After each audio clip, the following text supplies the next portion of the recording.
Welcome to the 5th episode with the Awkward Economist. You guys have been doing the things. Thank you for the likes, thank you for the shares, thank you for the subscriptions.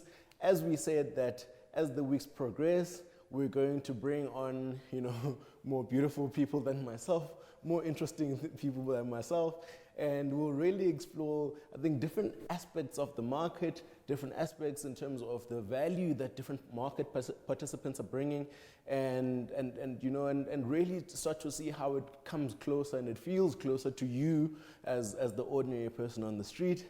So Kleveki, Maqawane, sivile ngenkomo ezimkileyo, kodwa ingathi negusha zenu zizolahleka.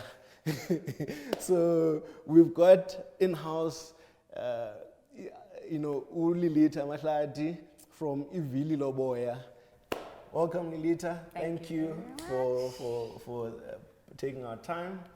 Tell us more about Ivili. Ivili Loboya is a wool and cashmere processing facility based out of Butterworth, which is Equa in the Eastern Cape. We are a vertically integrated manufacturing company. What's vertical? I have the speech. What's vertical integration?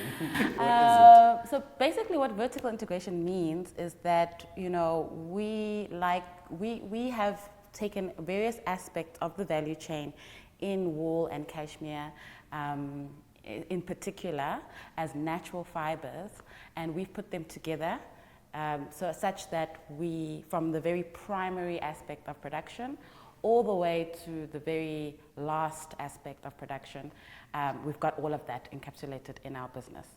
So simply, I think she's saying that they have the wool from the animal all the way to the garment. Right.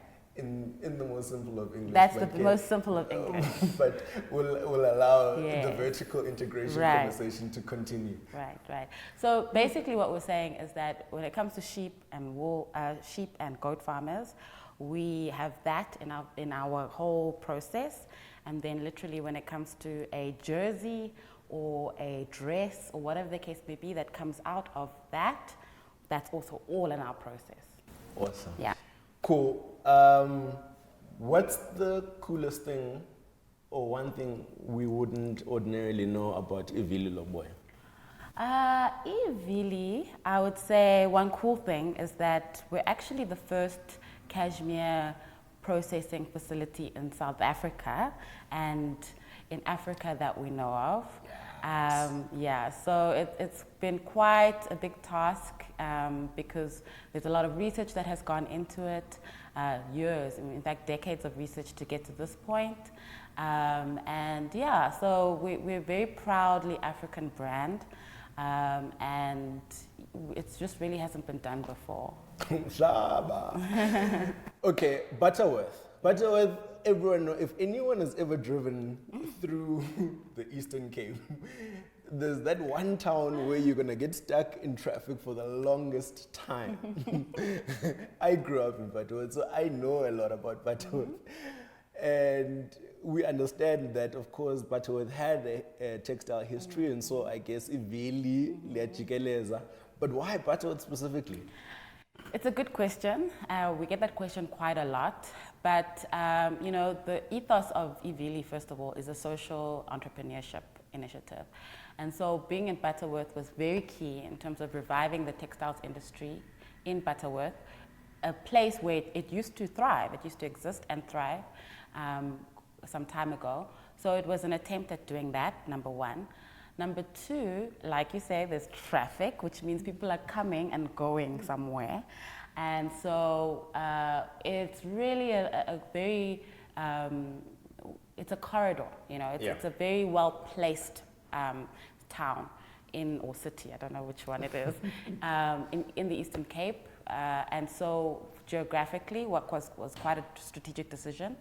And then lastly, we have lots of interactions with our farmers. It's a very key part of our business, and most of our farmers are in the Transkei. So even though the wool hub, I would say, in South Africa historically, even today, has been in PE.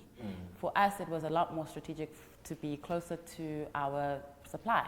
Yeah. And so that we can interact, much better with our farmers who are scattered all over the Transkei. Yeah. Yeah, so that's why Butterworth. And I guess that also answers my next question, what would have been, why not Itimbaza, right? We know Itimbaza is also historically quite a well-known textile hub in the country. We know that once we opened up our markets, trade liberalization and all that stuff, and then we saw our textiles tanking. Yes. Then specifically, then if we saw our textiles industry tanking, Right. what makes you guys confident that you can bring value back into the sector? Yeah, so textiles has, indigenous textiles or South African textiles have really gone through a tough period, driven by a lot of pressure in terms of obviously the East, etc. But one thing about Ivili is that we really focus, one thing we know wherever we go is that our story is very, very important. So we focus on natural fibers that are indigenous. And so that just the quality in that alone was very, very important. Yeah. The innovation aspect of as well, where we have done a lot of research. We know that this can be done from a technical perspective, but from a market viability perspective, the trends in the world, where we're going, sustainability, etc. People are more and more looking for more quality products and authentic products. And so for us, it was a very big part of our planning and our business planning. And in terms of South Africans consuming our own products, number one, and then also the rest of the world consuming our products. So it's been a long-running project even before the business started. Quality is found in Lalini. Exactly. Quality is found in Butterworth. But also is in the Eastern Cape. Quality is found in the Eastern Cape. Was the president wearing your guys? Let's put it out there. He said he's buying local, and you bought it in Salt River. Did any of that material come from you guys? I cannot confirm that. I'm not sure about that. Yeah.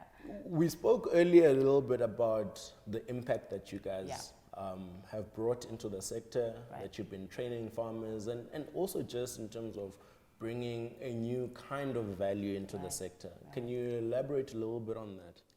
So, again, because we go across and because we're socially motivated and because we're a lot more in terms of beneficiation. So currently or historically, the wool market, or, the fibers market has been there in terms of auction or export or, etc. But for us, it's about taking it much, much further, right? Beneficiating it all the way and to ensure that at every level of production, we bring value. So from even the farmer's perspective, because our leader as well has a strong history in agriculture, so for her it was a very big part in terms of creating programs to ensure that farmers, local farmers, are really brought into the whole thing and are nurtured and trained, and so that they can thrive for us, but also just for themselves. And so that was a very, very key aspect. And then, of course, going down the chain, there's the textiles workers as well. We have all Mapa who do beading and all of that kind of thing. It's about making sure that we can help them organize themselves into co-ops such that we can then transact with them. We can buy their product, it added to our product, and create something that is world class and can go to all aspects of this world, all areas of this world. It's a celebrity because Fendi found their product quite interesting. So I'm interested, what did they find interesting about you guys? So obviously Ivili is a homegrown South African product that we're obviously very proud of. But one thing that we've really, really been excited about is taking it to the rest of the world. Yeah. So the world knows cashmere, the world knows Eastern cashmere or wherever it comes from. Western cashmere, but the world does not know African cashmere. And so for us, a big thing has been taking our product to the rest of the world. And so we've been featured in all sorts of different areas, in fashion weeks and things like that. In New York, in Milan, we have footprint in all these different areas. And one of the people that had actually looked at our product and really liked it was someone like Anna Fendi. And so for us, it's really about showing us off, showing what we're capable of doing, and putting it in the same line as whatever else they're consuming, and not trying to ask for extra this or that. The product speaks for itself. So that's been a very, very, very big point here. And in the story of mainstreaming rural economies as well, if a product is created in a Butterworth or wherever else, and is on the runways of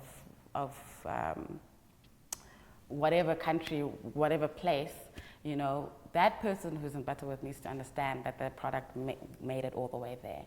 And so for us, it's also, it's just that journey, or that ecosystem that we're creating.